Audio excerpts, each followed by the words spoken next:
كل يوم اصحى من النوم الصبح عندي دايما فومو غريب، عندي خوف، دايما البيتكوين بيبقى طالع فوق وانا نايم، دايما انا عندي احساس ان انا ما عملتش اللي عليا ال10 سنين اللي فات. كل يوم بصحى الاقي واحد بيقول لي البيتكوين هيبقى مليون، وصاحب تسلا ايلون ماسك هيبيع كل العربيات اللي عنده ويشتري بيتكوين، وانا بعمل ايه؟ ما ببيعش بطاطس، قاعد عمال بسمع كل الاخبار دي وما استثمرتش في اي حاجه، مع اني كنت عارف عن البيتكوين ده بقالي كتير قوي. لما الدنيا بتبقى حلوه الناس ما بتتكلمش على الوحش. النهارده انا عايز اتكلم على اكتر حاجات او كوارث حصلت الفتره اللي فاتت خلال 10 سنين عن البيتكوين، نتعلم ونشوف ايه الدروس اللي ممكن نفهمها ونحطها في دماغنا واحنا بنستثمر فلوسنا في العملات الرقميه. يلا بينا.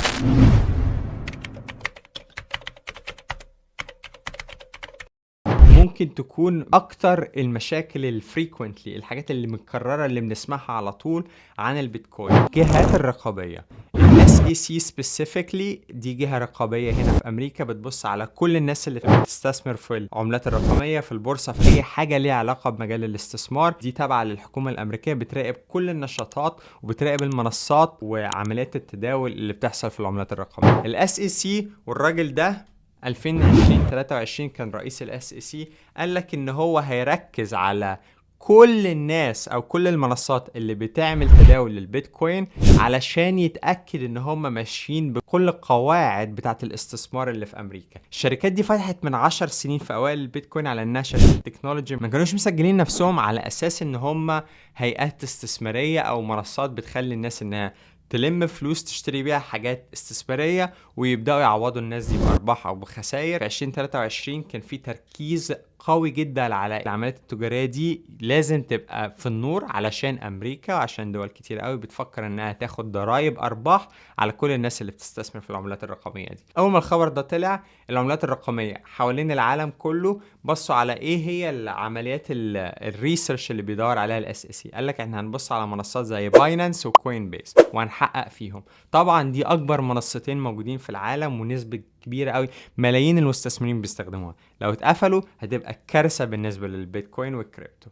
وقعت البيتكوين والكريبتو اليومين اللي اتعلن فيهم الخبر ده حوالي 20%. الناس خايفة لان هم مش عارفين هم لو حطوا فلوسهم في المنصات دي هيقدروا يرجعوها تاني. في ناس بتشيل فلوسها من هناك ويحطوها في منصات تانية. الدوشة دي قعدت فترة طويلة، قعدت اسابيع لحد ما SEC ابتدت تحقق وابتدت تطلع قرارات ملهاش اي علاقة بان هم يوقفوا البيتكوين. اللي عاوز اقوله الدرس المستفاد من القصة دي ان الجهات الرقابية في امريكا وفي الدول كتيرة قوي في العالم لسه بتفكر في البيتكوين، ما خدوش كل القرارات اللي احنا ممكن تخلينا نطمن ان مستقبل البيتكوين مش هيبقى فيه اي نوع من انواع المنع من جهة رقابية معينة. احنا عندنا طبعا الاخبار اللي جاية دلوقتي ان ترامب مؤيد للبيتكوين، بيخلينا عندنا احساس او استعداد ان مش هيبقى فيه من المشاكل دي اي حاجة في المستقبل. بس برضو لما حصلت مشكلة زي دي ما كانوش عملوا نوع من انواع الهجوم على البيتكوين، هم عملوا هجوم على الشركات اللي بتتعامل مع البيتكوين.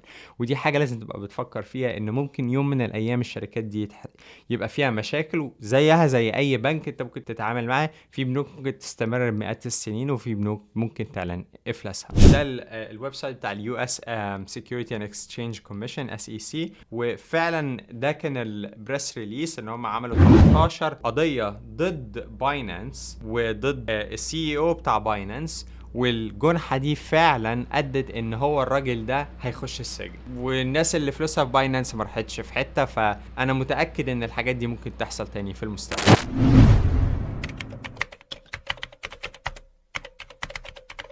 تاني كارثة حصلت اعتقد ان انت ممكن تكون تتوقعها من الكوارث الكتيرة اللي كل الناس سمعت عنها، الكوفيد كورونا فيروس اللي حصل في مارس 2020. كل ما الناس ابتدت تعرف ان في بانديميك، في ناس هتقعد في البيت، ناس مش هتعرف تسافر، وقف عام للاستثمار، السفر والتجارة، حصلت كارثة في كل انحاء الاستثمار، البورصة وغير البورصة والعملات الرقمية. حصل الفترة دي ان الناس ابتدت تشك ان العملات الرقمية هي المكان اللي انت المفروض تحط فيه فلوسك. الناس ابتدت تطلع فلوسها من البنوك وتطلع فلوسها من كل جهات الاستثمار. بيتكوين وقع ساعتها من 9000 دولار ل 4000 دولار و500 او حوالي 5000 دولار، يعني وقع حوالي 50% من سعره لو انت اشتريت بيتكوين في مارس 2020 زمانك عملت 2000%، لان البيتكوين ساعتها ب 4000 ونص ولا حاجه، دلوقتي ب 100000 دولار. الفتره دي كانت كلها شك وكلها خوف، قعدت فتره طويله البيتكوين عشان يرجع تاني ل 9000 دولار. قعدنا حوالي 9 شهور او 10 شهور الناس بتبدا بالراحة ترجع تاني للاستثمار في العملات الرقمية.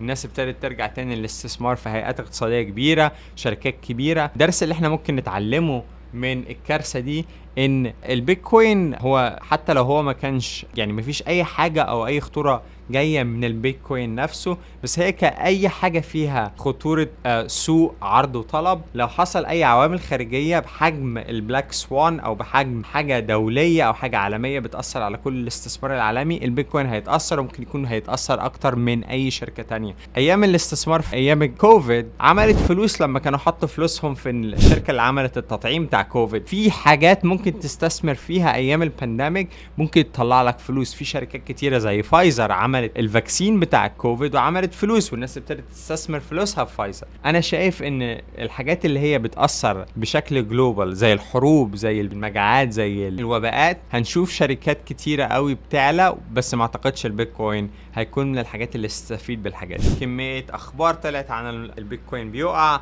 وقع ونزل اقل من 4000 دولار، وقع اكتر من 60% من سعره. الاخبار كلها كانت بتقول في مارس 13 2020 بيتكوين loses half of its value in 2 days plunge. يعني انت بتتكلم في يومين وقع اكتر من 50% من سعره.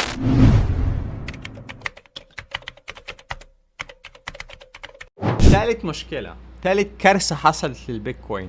في يوم صحينا من النوم الصبح كان في عملة رقمية اسمها لونا. العملة دي اختفت او حصل فيها مشكلة، الناس ابتدت تسحب فلوسها بشكل اجريسيف جدا، وقعت سعر العملة ده لصفر. هل ده مشكلة خاصة او ليميتد للونا؟ للأسف لا. سعر العملات الرقمية كلها وقعت من 25 ل 50% بشكل متدرج بعد ما حصلت المشكلة بتاعت لونا. المشكلة باختصار ان لازم تفهم ان كل عملة رقمية ده عبارة عن كود عمله بني ادم. البني ادم او مجموعة المهندسين اللي كانوا شغالين على لونا عملوا خطأ كبير قوي، والادارة بتاعت لونا او الناس اللي عندهم قدرة ان هم يصلحوا الخطأ ده ما كانش عندهم خطة. الناس ابتدت اول ما تعرف ان مفيش خطة عشان تقدر ترجع الفلوس اللي ابتدت تقع او الانهيار بتاع لونا، ابتدت تسحبوا فلوسهم اكتر. الشركة وقعت لصفر. سعر البيتكوين لما حصلت مشكلة لونا دي كان حوالي 40000 دولار. حتى البيتكوين ما كانش هو سبب المشكلة، هو ما كانش سبب الانهيار بتاع لونا زي ما انت شايف في الصورة، زي ما فوربس منزلها قال لك ان لونا basically disappeared. البيتكوين وقع من 40000 دولار ل 20000 دولار. اثرت على البيتكوين بشكل رهيب، لان الناس اللي بتستثمر في البيتكوين بتستثمر في حاجات تانية، والحاجات التانية دي لما بيبقى فيها مشاكل بيضطروا يبيعوا البيتكوين بتاعهم عشان يعوضوا الخسائر اللي عندهم في الناحيات التانية. جرايد كتير اتكلمت عن المشكلة دي، وابتدت توعي الناس ان مش كل كوين جديدة او مش كل عملة رقمية جديدة تطلع تشتريها من غير ما تفهم الفاندامنتالز او الاساسيات بتاعتها، لان في حاجات كتيرة وافكار جديدة مش مثبتة، والناس اللي بتجرب ودايما بيبقى عندها احساس ان هم هيغيروا العالم احيانا بيعملوا غلطات كبيرة قوي وممكن تؤدي لكوارث. الكارثة دي غيرت فهم الناس كتير قوي عن الاستثمار في العملات الجديدة، وحصلت كوارث بعد كده على الاستثمار في العملات الجديدة. بس انا شايف ان في وعي دلوقتي الفترة اللي جاية، وانا شايف ان المشاكل دي هتحصل بشكل اقل بدخول جهات رقابية في ازاي استدراج العملات الرقمية دي في منصات التداول.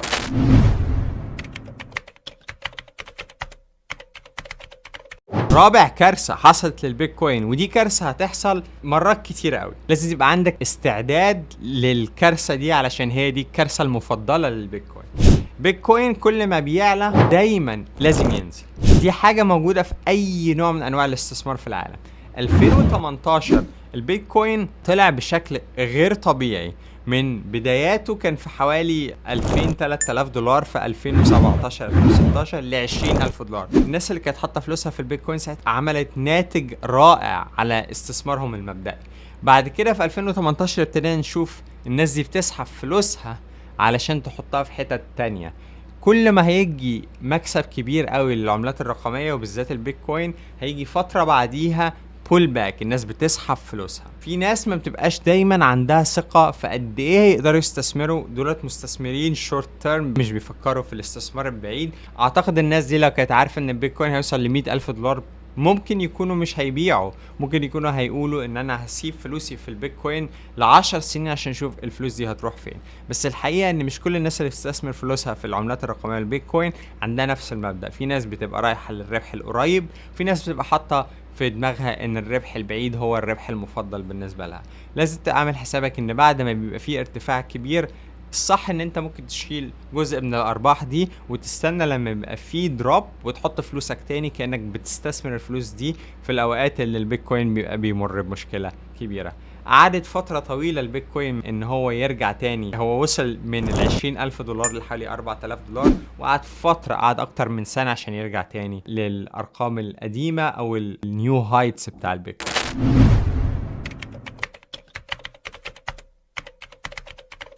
اخر كارثة هتكلم عليها وهي اكبر كارثة حصلت في تاريخ العملات الرقمية. الكارثة دي هو الشاب اللي واقف جنبي ده، سام بانكمان فريد، وهو كان CEO بتاع منصة اسمها FTX. الراجل ده عمل كارثة او عدة كوارث جنب بعض، وسبب في خسائر بتقدر بمليارات الدولارات. وقع البيتكوين من $70,000 أو حوالي $70,000 ل$15,000 في خلال شهر. عمل كمية مشاكل من نواحي سوء إدارة، كذب في تقارير أرباح، كان بياخد فلوس الناس اللي عندها استثمارات في المنصة بتاعته ال FTX بيوديها تستثمر في حاجات تانية، وبيخسر الفلوس دي وبيقول لهم ان هو عنده الفلوس بتاعتهم ويقدروا يشتروا بلافريج وهو ما كانش عنده الفلوس ده. كذب على الحكومة، كذب على الناس، كذب على المستثمرين. كان عنده مستثمرين تقال قوي، ممثلين وفنانين وناس من كبار واهم الشخصيات في امريكا وفي العالم كانوا حاطين فلوسهم. كان عامل شركة صغيرة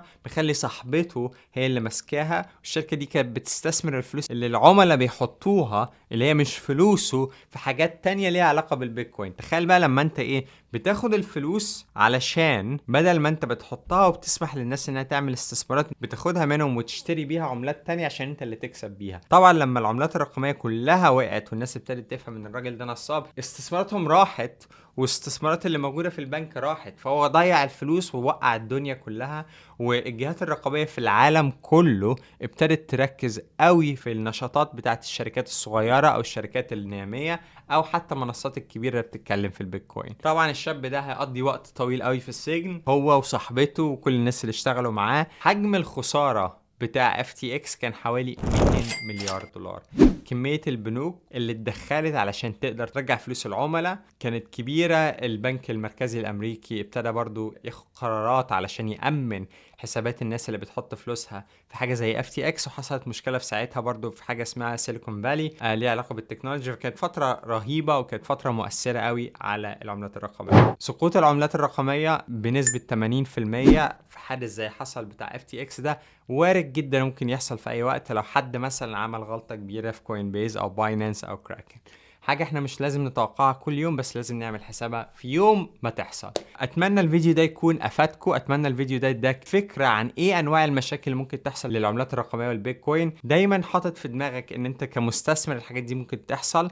دايما يبقى عندك احساس ان انت ما بتحطش كل فلوسك وكل اهدافك وكل تحويشة عمرك في حتة واحدة. اعمل دايفرسيفيكيشن، حط عندك كاش، حط عندك عملات رقمية وعندك اسهم في بورصة علشان يبقى عندك بروفايل سترونج انف ان هو يعدي المشاكل دي. لو الفيديو عجبك اعمل لايك وسبسكرايب، واشوفكم الفيديو جاي.